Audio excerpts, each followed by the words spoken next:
Bine v-am găsit, dragii mei, la horoscopul aferent lunii mai. Dragilor, vă invit să-mi rămâneți aproape în cele ce urmează pentru a afla cum va fi influențat semnul vostru zodiacal pe parcursul acestei luni, mai ales că vom avea niște evenimente astrale importante.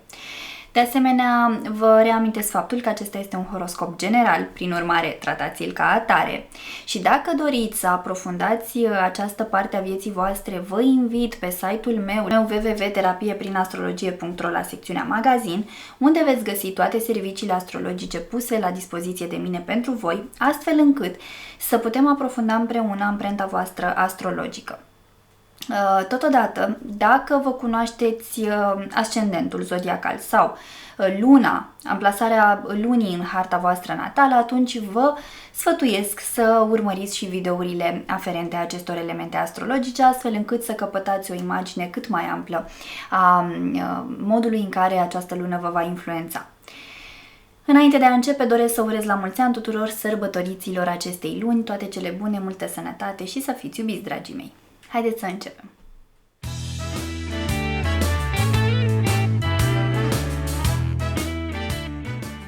Bun găsit, dragi nativi ai zodiei Leu, și bine ați revenit la horoscopul aferent lunii mai.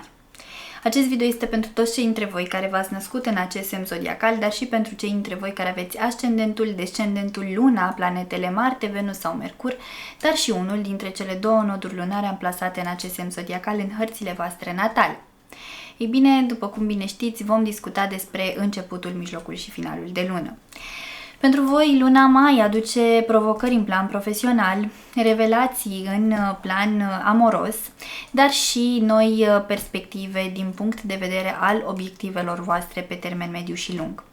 Această perioadă vine cu destul de multă presiune în planul carierei, dar și cu oportunități importante de afirmare. Tranzitele majore din această lună practic vă vor împinge să vă găsiți echilibrul între viața profesională și cea personală. Pe final de lună se pot deschide uși noi către oportunități din punct de vedere profesional și al proiectelor voastre de viitor. Începutul lunii, mai exact intervalul cuprins între 1 și 10 mai, aduce focus pe carieră și pe statutul vostru socioprofesional.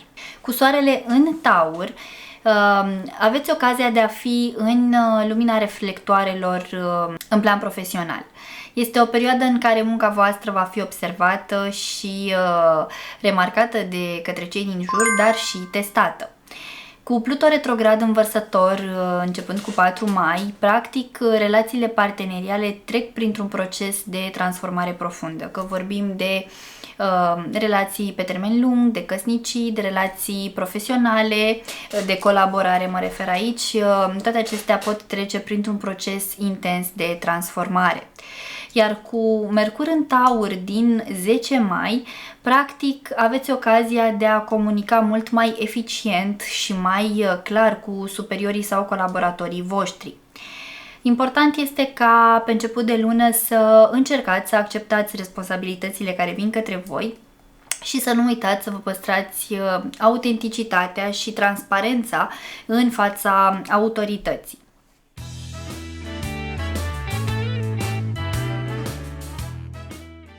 Mijlocul lunii, mai exact în intervalul 11-20 mai, pot apărea tensiuni în mediul familial și nevoia de echilibru emoțional, pentru că pe data de 12 mai va avea loc faza de lună plină din zodia Scorpion, iar pe voi acest eveniment astral foarte intens din punct de vedere emoțional vă va influența în segmentul familiei de origine, mama, tata, da, familia de proveniență sau persoanele care au contribuit activ la creșterea și la educația voastră. Așadar, se pot reactiva teme din trecutul vostru, anumite răni, anumite traume legate de copilăria voastră, de rădăcinile voastre, de spațiul în care ați crescut, da? Pot apărea anumite tensiuni sau chiar conștientizări legate de relațiile cu membrii familiei voastre, dar și de anumite moșteniri, locuințe, pot apărea anumite discuții, anumite confruntări, anumite dezbateri legate de aceste subiecte din cadrul familiei voastre.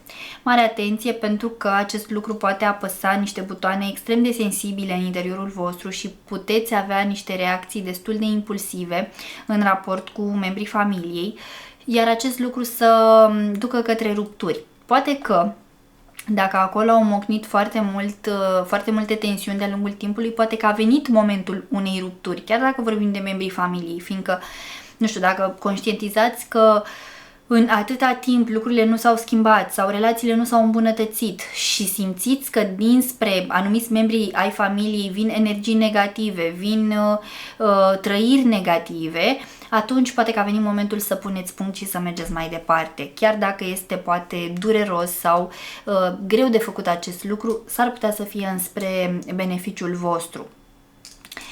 Totodată aveți susținere în partea aceasta de imagine publică, da? Doar că emoțional este posibil să nu vă simțiți foarte bine și să aveți nevoie de stabilitate și de persoana dragă lângă voi. Așadar, vă sfătuiesc să nu ignorați nevoile sufletești, nevoile emoționale în goana după succesul profesional, da? Pentru că acestea vă vor ajunge din urmă și oricât de mult succes profesional ați avea, nu veți reuși să umpleți golul emoțional creat.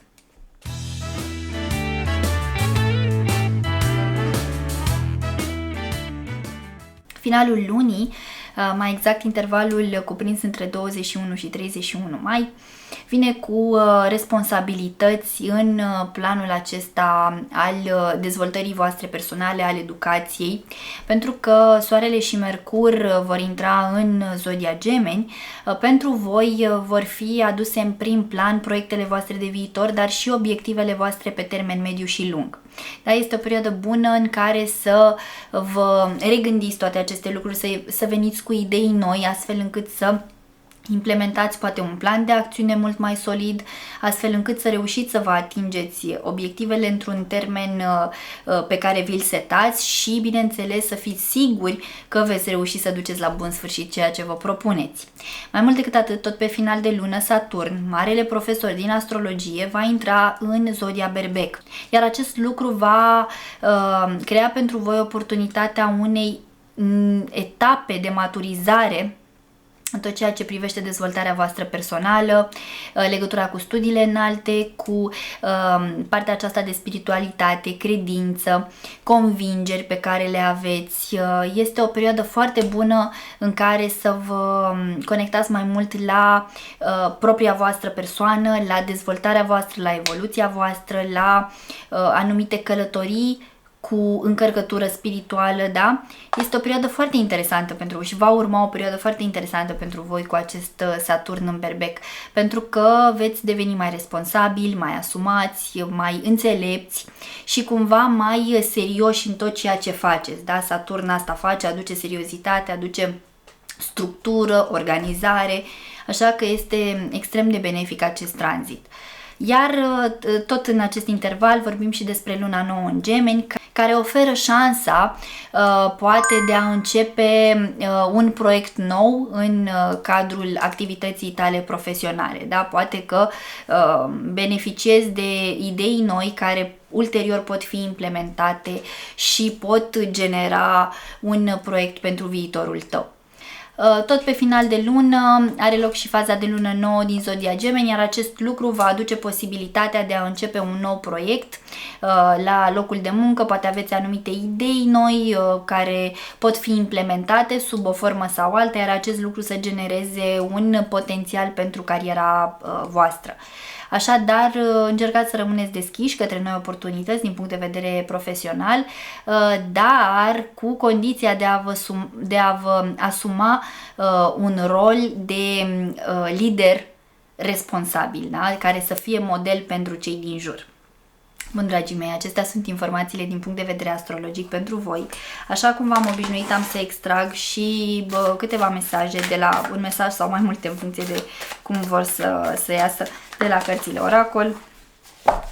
Deja ești un mesaj care vorbește despre protecție.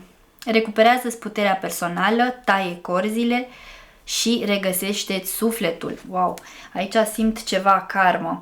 Apropo de ce spuneam, și în partea de astrologie, cu relații care nu mai sunt benefice pentru voi și care poate ar trebui încheiate, da? După cum vedeți, da? Și în imagine, da? A venit momentul să spuneți nu și să tăiați aceste lanțuri karmice care vă țin pe loc și vă îngreunează procesul vostru evolutiv. Dragii mei, în speranța că mi-ați rămas aproape până la finalul acestui video, vă mulțumesc și vă invit să apreciați și să distribuiți acest video tuturor celor cărora credeți că le va fi de folos. Vă doresc ca luna mai să aducă în viețile voastre toate binecuvântările de care aveți nevoie. Vă pup, vă îmbrățișez și pe data viitoare. Pa, pa!